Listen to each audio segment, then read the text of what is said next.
Hi friends, welcome to Hanvika foods. ఈరోజు వీడియోలో summer special best healthy డ్రింక్ని ఎలా చేసుకోవాలో చూపించబోతున్నానండి. చాలా ఈజీగా చేసిన ఈ డ్రింక్ టేస్ట్ చాలా సూపర్గా ఉంటుంది.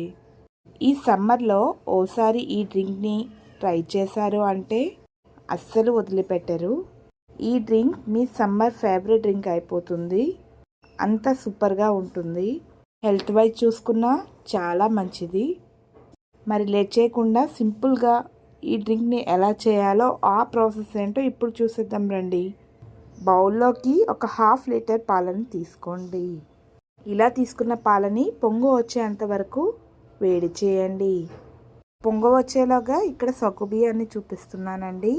ఒక 30 నిమిషాలు సగ్గుబియ్యాన్ని నానబెట్టాను. ఇక్కడ ఇలా నానబెట్టిన సగ్గుబియ్యాన్ని రెడీగా పక్కన పెట్టుకొని మరో పక్కన పాలు కూడా చక్కగా వేడయ్యాయి కదా, ఇందులోకి నానబెట్టిన సగ్గుబియ్యాన్ని తీసుకుందాం.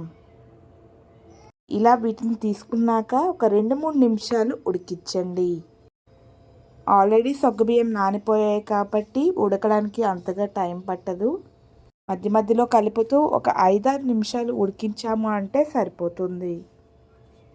అప్పటికప్పుడు చేస్తుంటే సగ్గుబియ్యం నానబెట్టడానికి టైం ఉండదు.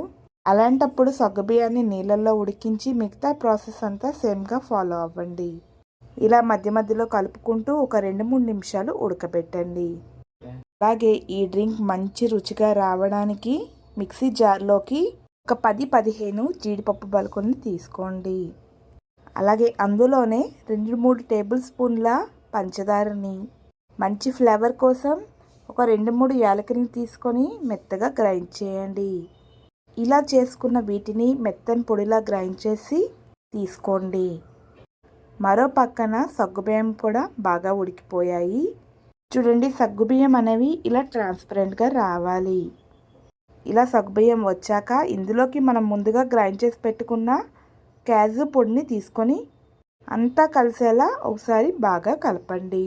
ఇలా కలిపాక ఒక 3-4 నిమిషాలు మధ్య మధ్యలో కలుపుతూ ఉడికించండి. కొంచెం చిక్కగా అవుతుంది. ఇందులోకి తీసుకుని కూడా చక్కగా ఉడికిపోతాయి. 3-4 నిమిషాల తరువాత వీటిని పక్కకు తీసుకొని పూర్తిగా చల్లారనివ్వండి. ఈ డ్రింక్ని మీరు చల్లగా తాగాలనుకుంటే ఒక గంట సేపు ఫ్రీజర్లో పెట్టి తీసుకున్నారో అంటే పాలనేవి చల్లగా అవుతాయి. ఇక్కడ నేను పూర్తిగా చల్లారక చూపిస్తున్నాను. చల్లారేసరికి కాస్త చిక్కగా అవుతాయి. మరి చిక్కగా అవ్వదు, ఇలా క్రీమీగా అవుతుంది. ఫ్రూట్స్ వద్దనుకునే వాళ్ళు ఇలా డైరెక్ట్గా అయినా తీసుకోవచ్చు. ఇక్కడ నేను ఇందులోకి కొన్ని ఫ్రూట్స్ని, డ్రై నట్స్ని కూడా యాడ్ చేస్తున్నాను.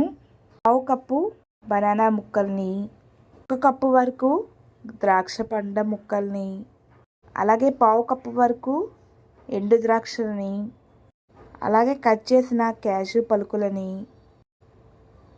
ఇందులోనే చివరిగా కొన్ని బాదం ముక్కల్ని, అలాగే ఇందులోనే ఒక 2 టేబుల్ స్పూన్లు నానబెట్టిన సబ్జా గింజలు తీసుకొని అంతా కలిసేలా ఒకసారి బాగా కలపండి.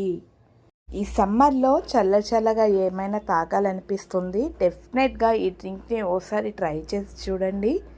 ఈ వీడియో మీకు నచ్చినట్లయితే లైక్ చేసి మీ ఫ్రెండ్స్ అండ్ ఫ్యామిలీతో షేర్ చేసుకోండి. Thanks for watching.